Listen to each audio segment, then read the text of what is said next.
Here now in the studio with us is CBS Evening News anchor Katie Couric, who leads our coverage of the royal wedding next Friday. Good morning. Hi, Erica. Good morning. Are you excited about covering this? You know, as I hear more and more, I mean, the level of detail is a bit ludicrous. You know, we learned yesterday that Kate Middleton purchased some underwear, and I was really happy to hear that. I mean, can you imagine going to buy some underwear? Well priced. No, and she went to something that is sort of the British equivalent of J. Crew to buy a number of her dresses, apparently for her honeymoon, is called Warehouse. And I mean, it's just so funny that everything that they're doing is being so scrutinized and reported on. But having said that, I am excited. I think it's so great to be able to cover a happy story. You know, it's been such a tumultuous year when you look back on the news events so far. If you start with Gabby Giffords on January 8th, and then Egypt, Japan, Libya. So I think everybody's sort of excited to cover and hopefully watch something that's a little more joyful. Yes, exactly. You know? There's a lot of interest too, of course, because this is Prince William and there was such a love for Princess Diana in this country. A lot of people trying to make the comparison between Princess Diana and Kate Middleton. You covered Diana for a long time, but you also, you know, had some encounters where you were actually right there next to her. Well, I think we all know what a tortured life in many ways Diana led and how sad she was. I actually sat 2 seats away from her at a luncheon in Chicago when she was here doing some charity work, and I remember saying to her, you must be excited about going home because this must be exhausting, all the people you have to meet and greet and be gracious to. And she said, yes, I am excited, but I'm going home to an empty house.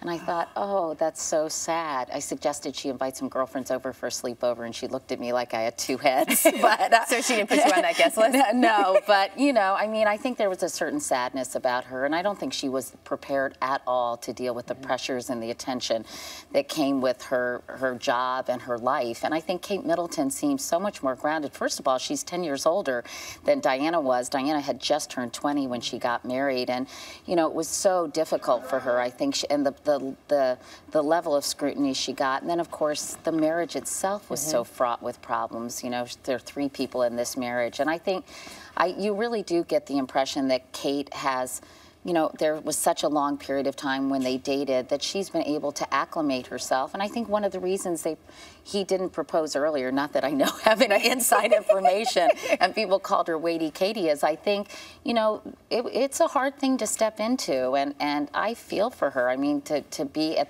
such the center of attention. Yeah. But she really does seem like a very together young woman, doesn't she? And she does. And there was a lot of talk, too, that William was so concerned about that because of what happened to his mother, that he really loved this girl and didn't want anything to happen to her. But I think she seems absolutely terrific. I mean, she seems like the kind of girl that we'd want to be friends with. I know that sounds really weird, but she just seems normal. She seems smart. She seems grounded, and you feel like she's going to do everything she possibly can to stay that way. Yeah, and that really is part of her appeal, that you feel like she's sort of, you know, quote unquote normal. Yeah. And, you know, you kind of made a joke about the fashion and her shopping. It's sort of the equivalent of J. Crew there. Like in Topshop and H&M, I think, hasn't she bought clothing there? She has. It's sort of all of these places that, you know, more normal people would shop at. Right. But she does seem to be having quite an impact on fashion in general. Well, I think, you know, she's sort of taking a page out of Michelle Obama's book, and I think it's also kind of an effort to be more responsible. You know, these are hard times all over the world economically, and I think the fact that she's sort of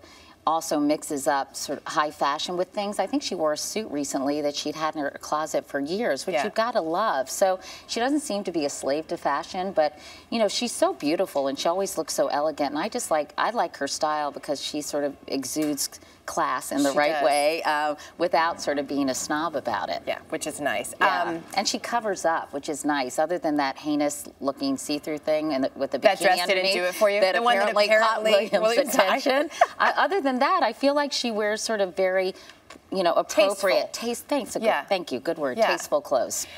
When it comes to next Friday, and you'll be leading by the way, coverage. this time next Friday, they'll be man and wife. Married. And apparently, the royal kiss is going to come in about 40 minutes next Friday, 8:20. They'll be going out on the balcony in the middle of the luncheon that they're having for them at Buckingham Palace. I guess our invitations were lost in the mail, Erica. Somehow they must have been, but maybe if we knock on the door of the palace, they'll let us in. You'll be at Westminster Abbey, so you'll be there starting at 4 a.m. Eastern time. And you'll be at Buckingham Palace. I'll be at Buckingham Palace, but are you worried afterwards? I hear they're going to ring the bells for 3 hours straight. Do you have special earplugs? No, but I brought a lot of Advil. I packed a lot of Advil. But no, I know it'll be like, Erica's at Buckingham Palace. I don't know. I guess it's nice Katie, that they're doing stop screaming it. at me. But it's going to be a little annoying by, you know, by the time 2 hours and 50 minutes pass, don't you think? Yeah. But at that point, you'll be able to make it through another 10. But it's great. It's gonna be a lot of fun. Like yeah, and I'm looking forward to working with you. I am too. It'll be really fun. What are you wearing? Have a great time. I don't. It's like Kate Middleton. I don't want everybody to know. Oh, okay, good. We'll keep it. We'll do the big on reveal the DL. next Friday. Thanks, Katie. All right. I'll be seeing you in London, and Absolutely. we'll see you, of course, tonight on the CBS Evening News. And CBS News will be bringing you the royal wedding next Friday, right here, live from London. Things kick off at 4 a.m. Eastern Time. Katie will have complete coverage on the CBS Evening News that evening as well, followed by a primetime special, The Royal Wedding, Modern Majesty, with all highlights all the time. of all the day's events. All wedding, all the time. And that is at 8 p.m. next Friday, 7 Central, right here on CBS.